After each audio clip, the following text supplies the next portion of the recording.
అందరికీ నమస్కారం. మా ఛానల్‌ను మొదటిసారి చూస్తున్నవారైతే సబ్స్క్రైబ్ చేసుకోండి. పక్కనే ఉన్న బెల్ ఐకాన్‌ను క్లిక్ చేయండి. ఆర్యాంబకు తోడబుట్టినవాడు చెట్టంతవాడు ఉన్నాడు. అతని పేరు జయదేవుడు. ఆమె పుట్టింటివారు తరచూ రావడం పోవడం ఉంది. తన మేనల్లుడు అవతార పురుషుడని విని ఎంతో సంబరపడిపోయేవాడు. శంకరుడు సన్యసిస్తాడని ఆ నోటా ఈ నోటా తెలిసి కృంగిపోయాడు. వేలెడు లేడు సన్యాసమా, నా సోదరి ఎంత బాధపడుతుందో కనుక్కుందామని వచ్చాడు శంకరుని ఇంటికి. ఆదరించి సంతోషంగా లోపలికి తీసుకొని వెళ్ళింది ఆర్యాంబ అన్నగారిని. పుట్టినింటి వారందరి యోగక్షేమాలు అడిగి తెలుసుకుంది. అల్లుడు కనబడడే అని అడిగాడు. ఏం చెప్పమంటావు అన్నా, వెళ్ళేటప్పుడు చెప్పి వెళ్ళే అలవాటు లేదు, వెళ్ళడానికి రావడానికి ఒక వేళ అంటూ లేదు. నేనెంత పోరినా ప్రయోజనం లేదు. చూడగా చూడగా వాడు ఇంట్లో ఉంటాడు అనిపించడం లేదు. కానీ నేనంటే హద్దులేని ప్రేమ. నా మీద ఈగ వాలనివ్వడు. తన బ్రహ్మచర్య నిష్టలో అంతరాయం రానియ్యడు. నా కష్టం చూచి పూర్ణానది నీ కాళ్ళ దగ్గరకు వస్తుందిలే అన్నాడో లేదో అలాగే జరిగింది. ఊరి వారంతా నీ పుత్రుని మహిమే అన్నారు. ఎందరెందరితోనో వాదిస్తాడు, వాళ్ళ మతాలను ఖండిస్తాడు. ఒప్పుకొని వెళ్ళిన వారందరూ ఆనందంగానే వెడతారు.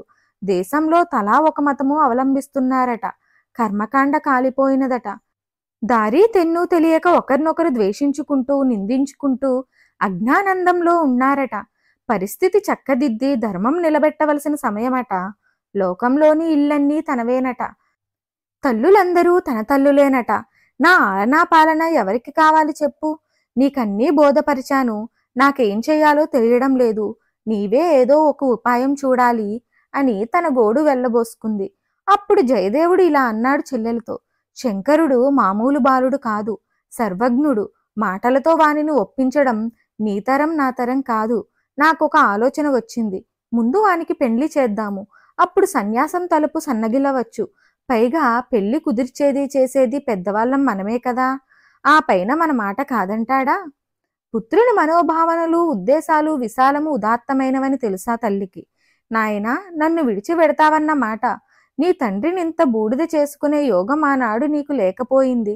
నాకు కూడా అటువంటి గతే పట్టిస్తావా నాయనా? నీ చేతులారా నన్నింత బూడిద చేసుకో. నా కోరిక అదే. ఆ తర్వాత నీ ఇష్టం. నా ఇష్టంతో పని ఉండదు. సన్యాసం ఇప్పుడు పుచ్చుకుంటే నా కోరిక తీరదు కదా. నన్ను కాదనకు అని తన అనుమానాన్ని వ్యక్తం చేసింది ఒకనాడు తనయుని దగ్గర. దానికి బదులుగా అమ్మా, నీ కోరిక ఏనాడు తీర్చలేదు, ఇంత దానికే భయపడిపోతావా?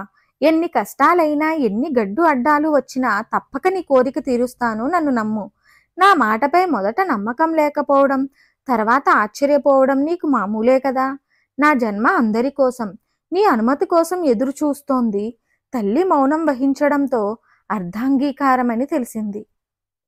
ఈ వీడియో చూసిన ప్రతి ఒక్కరూ కామెంట్ బాక్స్లో జై జై శంకర, హరహర శంకర అని టైప్ చేయండి.